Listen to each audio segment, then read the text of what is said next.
আসসালামু আলাইকুম সুপ্রিয় শিক্ষার্থীবৃন্দ।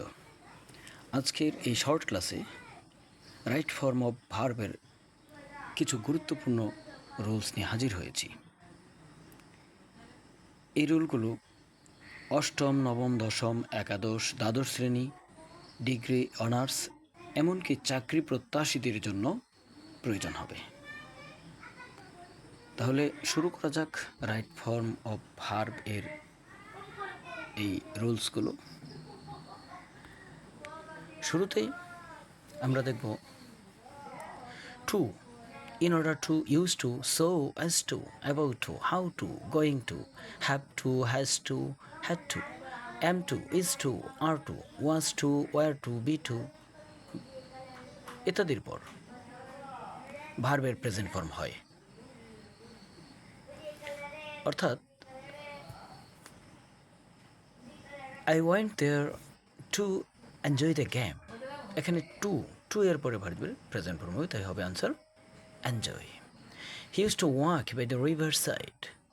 Used to অতীতের অভ্যাসগত কর্ম বোঝাতে তারপর ভার্বের প্রেজেন্ট ফর্ম ব্যবহৃত হয়, তাই ইউজ টুর পরে হবে ভার্বের প্রেজেন্ট ফর্ম অর্থাৎ walk. We are going to start our lesson.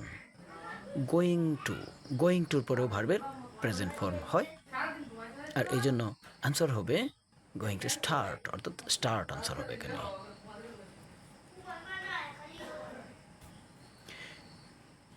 সাধারণত টু এর পরে ভার্বের প্রেজেন্ট ফর্ম হয়, কিন্তু কিছু কিছু ফ্রেজ রয়েছে যেগুলো টু থাকা সত্ত্বেও আইনজিযুক্ত ভার্ব ব্যবহৃত হয়। এই ফ্রেজগুলো হচ্ছে with a view to, look forward to, get use to, confess to, addicted to, devoted to, on account to, due to, adhere to, refer to, prefer to, object to, objection to, with an eye to, accustom to, be use to, be oppose to, when it comes to ইত্যাদির পর আইনযুক্ত verb ব্যবহৃত হয়।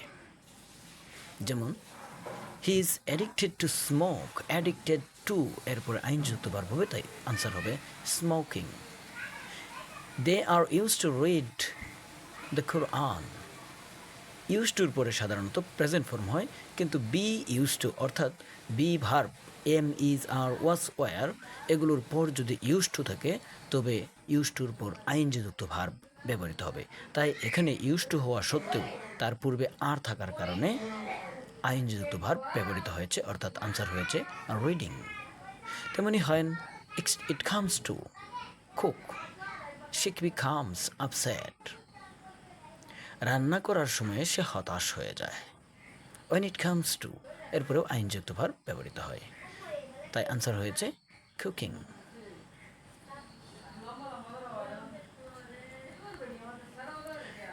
এছাড়া start, like, লাভ ইত্যাদি verb এর পর একই অর্থে টু প্লাস ভার্বের প্রেজেন্ট ফর্ম অথবা আইনযুক্ত ভার্ব ব্যবহার করা যায়।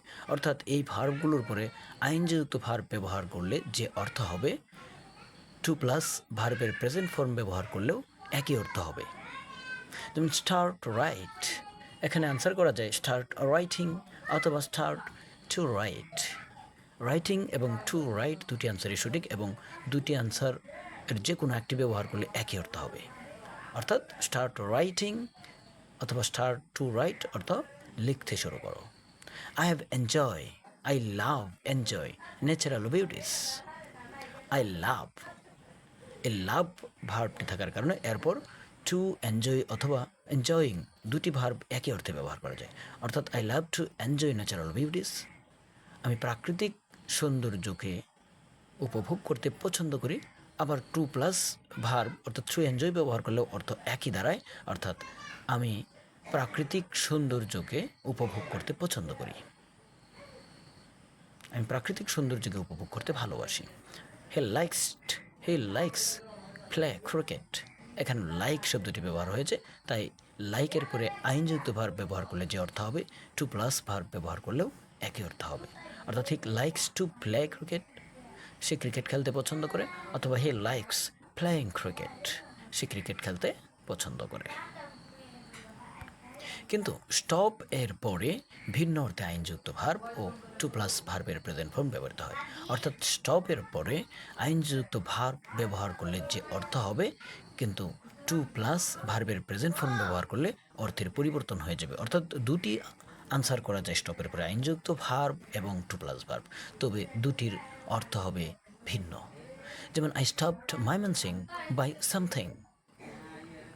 যদি আনসার করি টু বাই, তাহলে আনসার হবে আমি ময়মনসিংহে কোনো কিছু কেনার জন্য থামলাম বা থেমেছিলাম।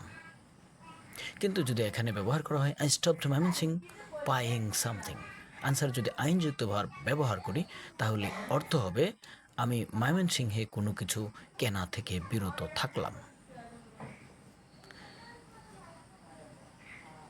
আমাদের শর্ট ক্লাসের কার্যক্রম আজকের মতো এখানেই শেষ করলাম। ধন্যবাদ। আমাদের পরবর্তী পর্বে আরও কিছু গুরুত্বপূর্ণ রাইট ফর্ম অফ ভার্ব এর রুল নিয়ে হাজির হব। ধন্যবাদ। আসসালামু আলাইকুম।